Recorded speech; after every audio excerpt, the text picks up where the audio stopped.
Alors là, on s'attaque à un gros morceau. Plus c'est gore, mieux c'est. Ce genre de remarques, on peut en lire des tonnes sur internet, à tel point que certains viennent à juger les mangas juste sur leur aspect trash, en mode qui sait qu'est le plus dégueulasse. Et cet attrait pour le sang, la violence, tout ça, c'est quelque chose que je peux comprendre. Généralement, ça vient d'un public assez jeune, lassé par les shonens habituels, et qui va se mettre à chercher un peu plus de maturité, avec des récits plus adultes et plus sombres. Sauf que le raccourci trash est égal maturité, et pas tout à fait juste, hein. Tout comme lire un seinen vous rendra pas plus adulte. D'ailleurs, je vous conseille cette vidéo de Kurophilique qui en parle très bien. En soi, le trash n'est pas une qualité. Bien souvent, l'intention est de choquer le spectateur ou le lecteur avec une scène de torture, de viol, de trucs absolument immondes, et j'en passe et les meilleurs. Alors bien sûr, c'est pas quelque chose qu'on retrouvera dans Winnie l'ourson, mais il y a énormément d'auteurs et d'éditeurs qui jouent sur cet aspect choquant sans que ça soit vraiment justifié. Vous remarquerez que c'est bien souvent des titres qui sont non pas destinés à des adultes, mais plus à des adolescents de 15-16 ans, avec le fameux pour public averti, alors qu'il y a juste 3 paires de boobs floutées et des psychopathes beaux gosses trop dark. On vous prend pour les pigeons.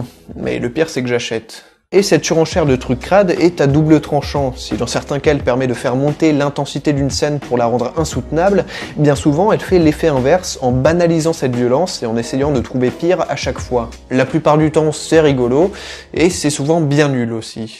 Alors dans certains cas, le trash peut avoir une vraie utilité horrifique, mais là encore on aura tendance à privilégier le malsain et le glauque plutôt que de foutre des litres d'hémoglobine. Ça arrive aussi que ça soit une pure volonté artistique, et c'est vrai que l'Eroguro sans gore ni érotisme, ça aurait plus beaucoup d'intérêt. Sauf qu'encore une fois, quand on parle d'œuvres trash, c'est pas tellement ce genre de titres qui sont cités, mais plus des mangas comme Tokyo Ghoul, Rikudo ou Parasite.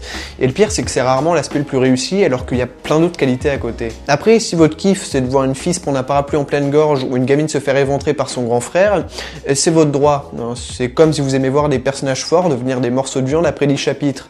Je vous juge pas. Enfin, pas voix haute en tout cas. Après ce que j'en pense.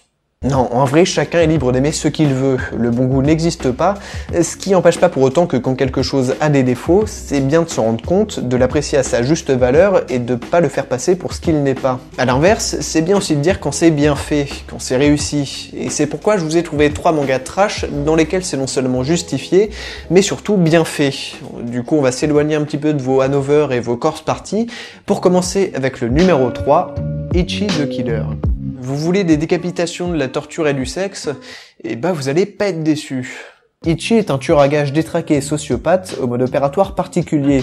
Il tue seul, à main nue, et c'est souvent une boucherie. Après avoir éliminé un chef de gang et volé son argent, la chasse à l'homme sera lancée et Ichi se retrouvera avec le plus taré des yakuza sur le dos.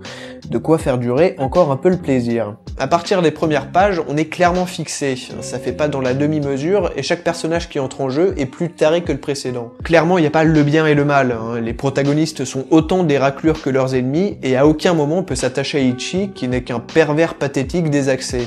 Et pourtant, ça donne un récit passionnant à suivre, vraiment bien écrit, et qui arrive à se renouveler à chaque fois avec des situations improbables et des antagonistes à la hauteur de la folie de Ichi. La brutalité est toujours associée à la sexualité et au plaisir, ce qui nous emmène parfois loin, et avec ses allures de polar horrifique, faut admettre que ça tient bien la route. Ça a d'ailleurs été largement reconnu puisqu'il a donné lieu à l'une des meilleures adaptations et l'un des films les plus fous jamais réalisés, à tel point que sa réputation a surpassé celle du manga. C'est balèze. Ichi the Killer, c'est le trash qui est pas là juste pour choquer, mais pour poser une ambiance. C'est malsain et ça va à fond dans le délire. On évite les persos pleurnichards qui subissent ce qui leur arrive pour donner place au concours du plus gros psychopathe. Puis c'est pas tous les mangas qui se payent le luxe d'avoir ce genre de couverture et de plus être commercialisé. Ça, malheureusement, il y en a un peu plus. Numéro 2, Gantz.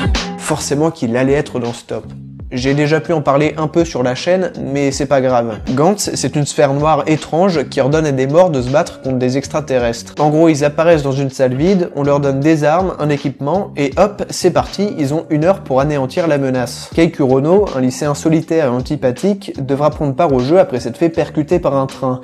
Il tentera alors de comprendre ce qui lui arrive et de se faire à sa nouvelle vie. Le manga a suscité beaucoup de polémiques, surtout sur son absence de censure et sa gratuité. Pour l'auteur, Hiroya Oku, c'était un moyen de créer une histoire totalement inédite et la plus réaliste possible, là où pour certains, c'est juste du cul pour du cul sans que ça soit vraiment justifié. Et faut bien avouer que c'est très souvent totalement gratuit. Entre les scènes de 3 pages où on voit juste une fille enfiler son costume, ou les interchapitres qui voilà quoi. On peut pas dire que c'était vraiment nécessaire et que ça apporte quoi que ce soit au récit, si ce n'est quelques lecteurs en plus. Par contre, niveau développement des personnages et scènes de combat, pour moi c'est pratiquement un sans faute et c'est surtout très inventif. Kay est un adolescent ordinaire et comme beaucoup de monde l'aurait certainement fait à sa place du haut de ses 15 ans, il va rapidement prendre conscience de son pouvoir et ça va lui monter à la tête. Sa principale préoccupation étant de tout défoncer et de se dépuceler. Encore une fois, c'est pas le protagoniste le plus attachant, mais ça tombe bien puisque le but justement c'était de proposer une expérience la plus réaliste et juste possible, quitte à faire passer son héros pour un petit con prétentieux. Pour les combats, entre les fusils à retardement et les aliens hyper flippants et dénudés d'émotions, on garde bien le côté viscéral et imprévisible. L'histoire est absolument pas linéaire et peut-être même que justement elle a un peu trop tendance à partir dans tous les sens. En tout cas, c'est un bon exemple d'un concept innovant et ambitieux et d'un auteur qui ne s'impose aucune limite, quitte à s'autoriser les petits dérapages et déplaire au public. Même si je suis le premier à reconnaître ses erreurs, pour moi Gantz c'est clairement une expérience à faire. Numéro 1, Berserk. Ok, j'aurais pu trouver plus original, mais là au moins je suis sûr que ça parle à tout le monde. Alors Berserk, ça raconte le périple de Guts, un mercenaire déchu qui va chercher à se venger d'un ancien compagnon d'armes, tout en luttant contre ses propres démons, et de toute façon, vous connaissez. C'est de la dark fantasy, et je pense qu'on est tous d'accord pour dire qu'il mérite entièrement sa place dans ce top. En tout cas, tous ceux qui sont allés jusqu'au tome 13, l'Eclipse, tout ça, je vais pas vous faire un dessin.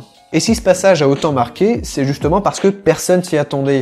Berserk, c'est l'exemple du manga qui sait à quoi s'en tenir, qui prend bien le temps de développer ses personnages, en te mettant quand même dès le premier chapitre une petite scène de fesses pour te dire que là t'es pas dans SAO, et donc qui attend le bon moment pour te traumatiser au lieu d'être dans de la surenchère permanente et sans saveur. Désolé à nos heures. Une chose aussi très importante et qui fonctionnait avec les deux autres exemples, c'est la cohérence entre les personnages et leur environnement.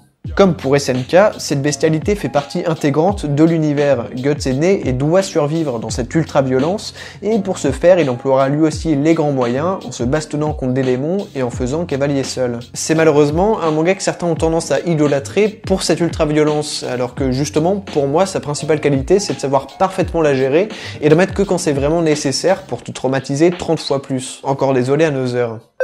Bon, j'avoue que pour les deux derniers, je suis pas allé chercher bien loin. Bien évidemment, il existe tout un tas d'autres exemples comme ça où le trash occupe une place centrale et bien exploité, et il y en a aussi plein d'autres que je connais pas, et je suis sûr que vous êtes empressés à mettre tout ça dans les commentaires. Bande de petits filous. Je me répète, mais chacun aime ce qu'il veut. Si vous vous éclatez devant un Other ou School of the Dead, je suis content pour vous. Ce qui m'embête un peu plus, c'est de vouloir rendre ce genre de titres plus psychologiques et matures qu'ils le sont. C'est de bon défouloir, mais c'est pas parce que tu joues au Pouilleux Massacreur que t'étais le plus intelligent de ta bande. Je suis pas sûr que cette comparaison aille quelque part. Sur ce, j'espère que cette vidéo vous aura plu. N'hésitez pas à laisser le petit pouce bleu du soutien, à vous lancer dans des débats interminables et à vous abonner aussi. Ça c'est bien. Dans tous les cas, on se dit à très vite. D'ici là, portez-vous bien. Ciao.